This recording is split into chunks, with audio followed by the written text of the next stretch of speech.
Very special show this week. United States Senator John McCain is joining me. Welcome to the Mike Broomhead Show. Well, I got a message, I got a song. Can I get a witness? Tell me what's going on. I show the people I've been away.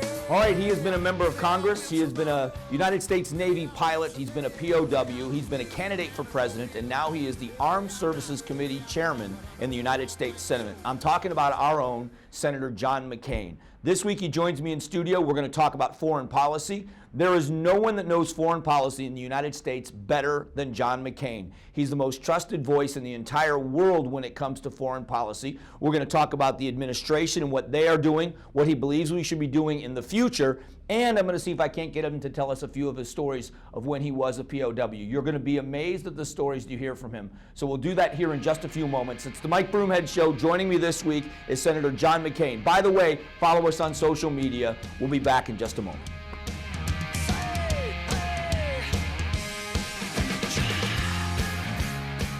The Mike Broomhead Show is brought to you in part by Cliff Castle Casino Hotel, Arizona Christian University, and Sanderson Ford.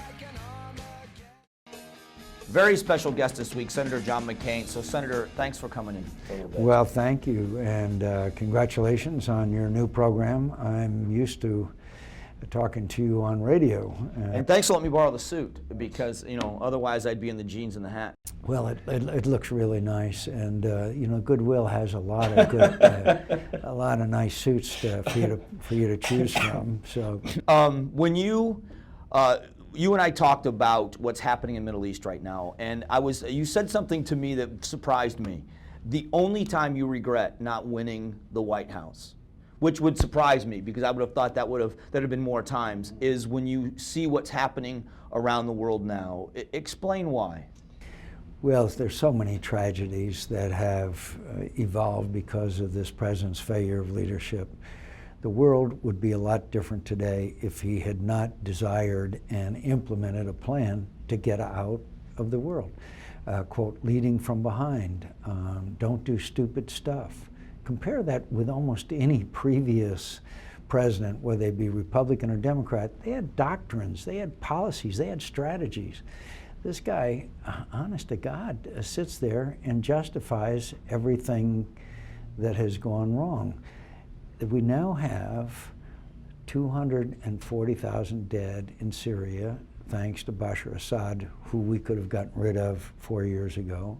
We now have millions of refugees, thousands and thousands flooding Europe, and we have Vladimir Putin dismembering the Ukraine and the Chinese acting in a very aggressive fashion in the South China Sea. All of it without any real meaningful response on the part of the United States of America. It's not that we've done nothing, but nothing that we have done has had any leavening or softening or breaking effect on these events that are taking place. And then I mentioned those statistics to you. Then I know the Mueller family up in Prescott, Arizona. Their daughter Kayla graduated from Prescott Community College, wanted to be involved in humanitarian efforts, goes to Syria, working in a hospital in Aleppo, trying to care for people. She's kidnapped and later killed by these ISIS people.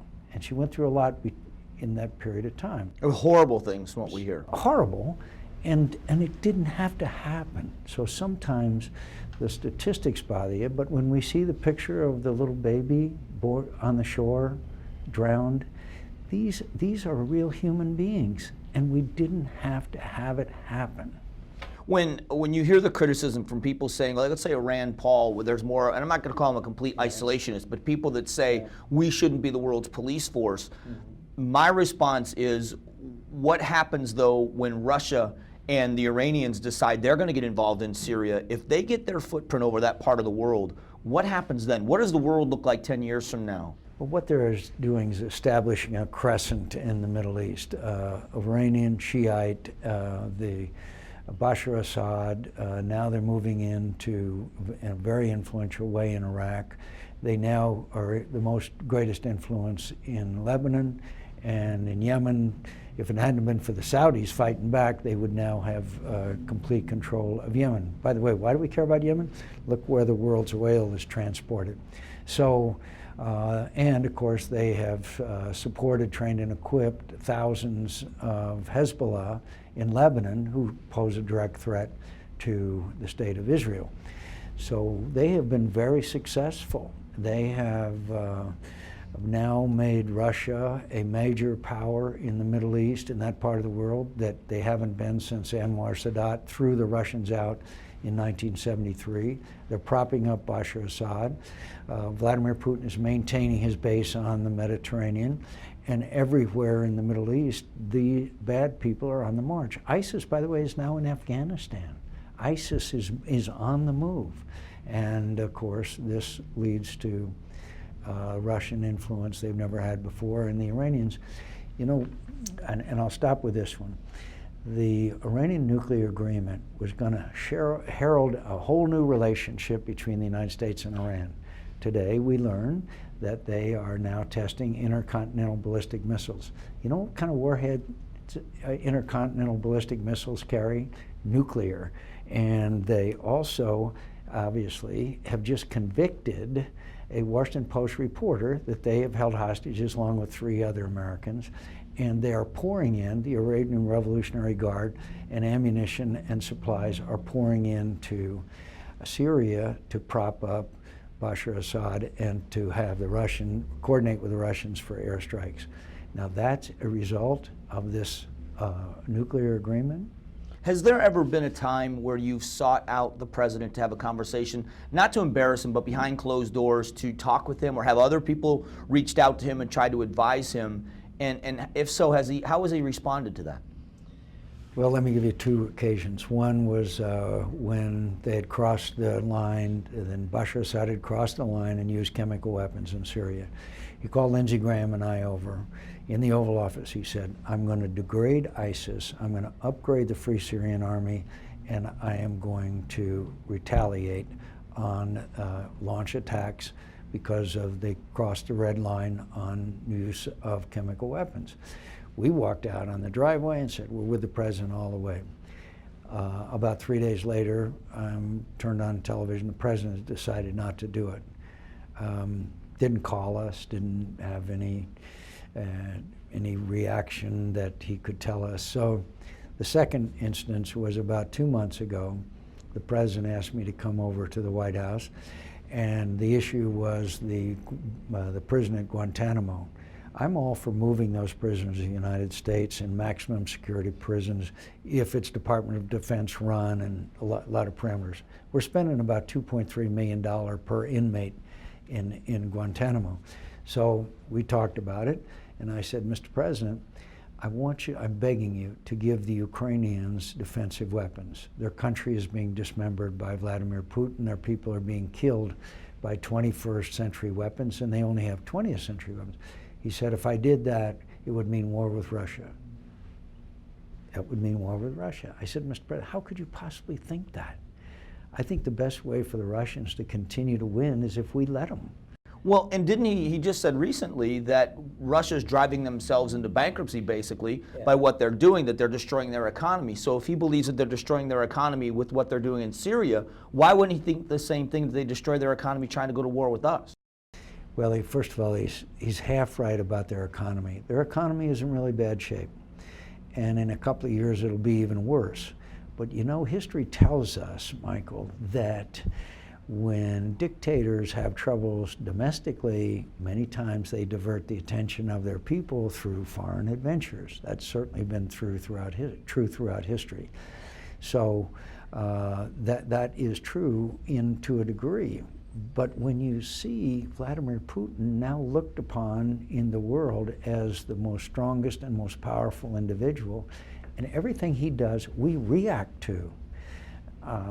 The most disturbing story in recent times, in my view, was when just in the last couple of weeks, when the Russians were building up their military presence in Syria, the Secretary of State called Lavrov 3 times, called the Foreign Minister of Russia 3 times to find out what was going on, and said, this could be an opportunity. honest to God. He said this could be an opportunity. Then the president met for 90 minutes with Vladimir Putin in New York. Vladimir Putin didn't say a word about air action. 48 hours later, a Russian general shows up at our embassy in Baghdad, unannounced, ahead of time, and knocks on the door and says, we are launching strikes in Syria. We Russians are launching strikes in Syria in the next hour, and you better get the American planes out of the way. That is the way the world superpower is treated? That is an embarrassment of the highest order. So, what did we say? We don't want to deconflict. We don't want our planes running into each other. So what is happening? The Russians are bombing from the air the young men that we trained and equipped and sent in to fight. That's quite a message we're sending them. Exactly. What about the next young man that we try to recruit to fight? So we are in probably, well, when back in 1979, when Americans were held hostage in our embassy in Tehran, that's really the only comparable time, and frankly, that was only one place, not the different places throughout the world where we're losing. And I'm sorry for the very long answer. No, that's why I wanted to spend some time so you could explain some of these things. In a moment, what I'd like to do is, I got to take a break, but I'd like to ask you some of the more personal things. On the air one time, you shared some stories with us about some times in your military service, and if you don't mind, I'd like to ask you some of those questions. We're here with Senator John McCain. We'll be back here in just a few moments. Don't go away. Welcome back to the Mike Broomhead Show. Thanks for being with us. Senator John McCain's in studio. Senator, this kind of happened on accident during a commercial break in the radio show. Andrew, my producer, asked you some questions about a documentary he saw about Vietnam and about the POWs, and you shared some stories about your time there, and I was amazed that you aren't bitter about that time you spent. I was privileged to serve in the company of heroes, and those men who inspired me with their leadership, names that a lot of people have forgotten now, like Robinson Reisner, Jeremiah Denton, Jim Stockdale, and others that were my leaders, that thanks to their inspirational leadership, we were capable of doing things that we otherwise never would have been. And so I look back with gratification to the degree that I was able to serve in the company of those that I still to this day know best and love most. For a long time in prison, we were kept in solitary confinement or 2 or 3 to a cell. The reason why the Vietnamese did that was so that we couldn't communicate, so we couldn't organize, so we couldn't and wouldn't resist. When people are kept alone, then their ability to resist is dramatically eroded over time. And so our job was to stay in communication, identify the senior ranking officer, and then follow that leadership, and that would give us strength, I guarantee you. And the way we communicated with each other was a tap code. We would tap on the walls to each other, and it's a simple code, and to this day I can tap as fast as I can talk, just about. And so we would tap to each other and keep in contact, and that was vital to resistance. And some of the men that I knew that didn't communicate, unfortunately, that was really harmful to them mentally. Then the North Vietnamese changed our treatment for the last about a year and a half we were there, moved us into cells with 25 or 30 each, and that was wonderful. First Liar didn't have a chance when you get a bunch of fighter pilots together, and we got to know each other very well, and we would entertain each other, and we would observe the Marine Corps birthday, anything to keep us all busy. I was a movie teller. I told movies, and we'd get everybody together and 2 or 3 evenings a week, and I would tell a movie. I ran out of movies. I even told us movies I hadn't seen. Oh, nice. Yeah. So it's a band of brothers, and a great deal of love and affection. And yes, it was very difficult and many times painful physically, but yet I look back with gratitude for the fact that thanks to their inspirational leadership, I was able to do what our motto was: home with honor. Was there a written code? I think people were able to write. Now, your letters were never sent home. No, but no, there was. Well, you understand that there was a kind of a written code that I never had really anything to do with because they never let me send a letter home. But the honor code was a result of the Korean War, where there was lots of prisoners in the Korean War, and they literally, that's where the term brainwashing came from. When they exchanged prisoners at the end of this truce, at the end of the Korean War, there were some 37 Americans who were prisoner of the Chinese that chose not to come back to the United States. We were astounded. That's how brainwashing, because the Chinese would lecture them for hours and hours and hours a day, and they didn't have the discipline that we did. So as a result of the Korean War experience, we had a code of conduct, and it said, I won't return I will return after the sick and injured and in order of capture. They offered me a chance to go home early because my father was an admiral. I refused. Why did I refuse? Two reasons. One, I didn't want to leave those guys behind, but two, our code of conduct said you don't do that. So, look, all I can say is that now our best friends are the Vietnamese because they're scared of the Chinese. I am more recognized in the street in Hanoi than I am in Phoenix. And naturally, they have a museum there showing all the prisoners playing volleyball and How great you were treated. Christmas decorations. Yeah, and they have a glass case with a dummy in it with a name tag McCain on it. Naturally, it's not my flight suit. Naturally, but they say, every visitor, they say, oh, that's McCain's flight suit, you know. You have you laugh about these things, which it's funny to me, but that was such a time where you were tortured. It was a bad time for you. And there were some very bad people, and I never want to see them again. Basically, the Vietnamese people, though, are wonderful. Look at those we have in our community here in Phoenix. It's remarkable, the contributions that the Vietnamese community has made here in Arizona and all over the country. We, in a way, we're very blessed to have them. Now, there are a lot of people that you get emails, and I get emails from, that say it's time for Senator McCain to retire. Mm-hmm. But why stay as long as you have in public service? I mean, all your years in the Navy, and then all these years in the Congress. What is it that keeps you doing what you do? Well, there's one fundamental principle that I've tried to live by, and my family before and after me is nothing more important than serving a cause greater than your self-interest. And I believe by being chairman of the Armed Services Committee, in this time of dire circumstances that this president has placed us in, and bad people have placed us in, that I can best continue to serve the country. And I am convinced that already with this chairmanship we've done some good things, and we will continue to do that. And I also serve in a lot of other ways as well. And I look forward to the campaigning. I enjoy it. But I also know that there is great discontent out there.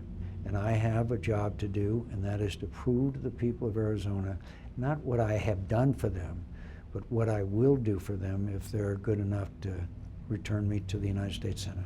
We've worked together on behalf of veterans. Yes. And when you look at the bureaucracy and the debacle that still goes on in the VA, what can be done? Do you believe that this choice card and making it a standard across the VA is possible? And do you think we can fix or are going to fix this VA problem? First of all, could I say thank you for your advocacy. Thank you for the sacrifice that your family has made and you. And I know that gives you a special kind of attitude and commitment to our veterans. And you've done more for veterans, frankly, than, I won't mention any names. So what I believe we must do is get every veteran a choice card so that that veteran will not have to encounter that bureaucracy, so that there will never be a waiting list of which is never recognized, that there will be a chance to get the kind of treatment the veterans want. And if the veteran has PTSD, traumatic brain injury, need for a prosthesis, the VA is the best place to go. But for a routine health matter, Mike, you and I know that there are plenty of health care providers. He wouldn't have to wait, wouldn't have to worry about the bureaucracy. I'm disappointed that they've only fired one person, and we gave them authority to fire a whole bunch.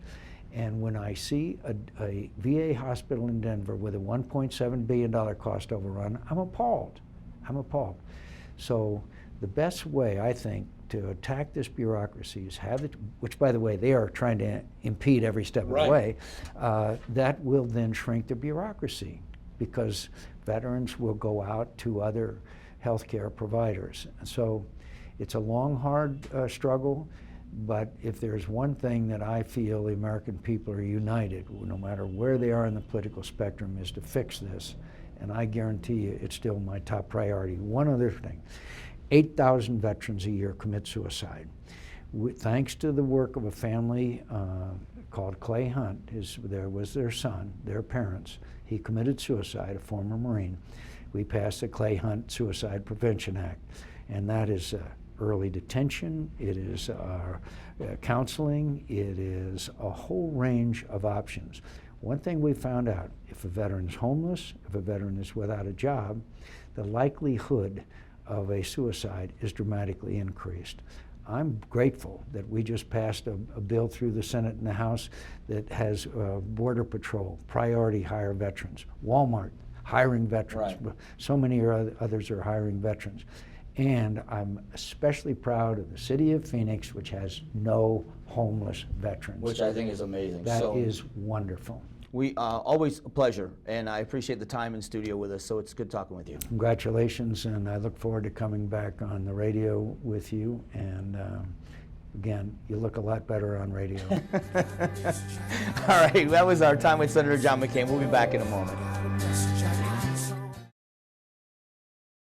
The Mike Broomhead Show is brought to you in part by Cliff Castle Casino Hotel, Arizona Christian University, and Sanderson Ford. Special thank you to Senator John McCain for the interview this week. Really, all politics aside, and there's an election year and he's being primaried. Dr. Kelly Ward is challenging Senator McCain in the primary.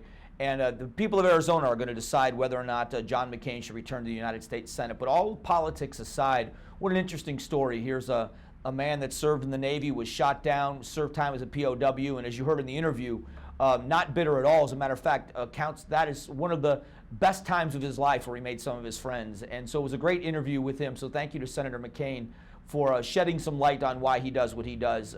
Thank you for being here this week. It was a great time being with him. Next week, we're back with more, all the regular elements of the show, the sweep, Broomhead's Best, #this. All of that will be back in the show next week. And don't forget to follow us on social media. We're going to want to keep in touch that way. Have a great weekend. God bless. Get more of Mike Broomhead on Facebook, Twitter, and of course weekday mornings from 6 to 10 on News Talk 550 KFYI.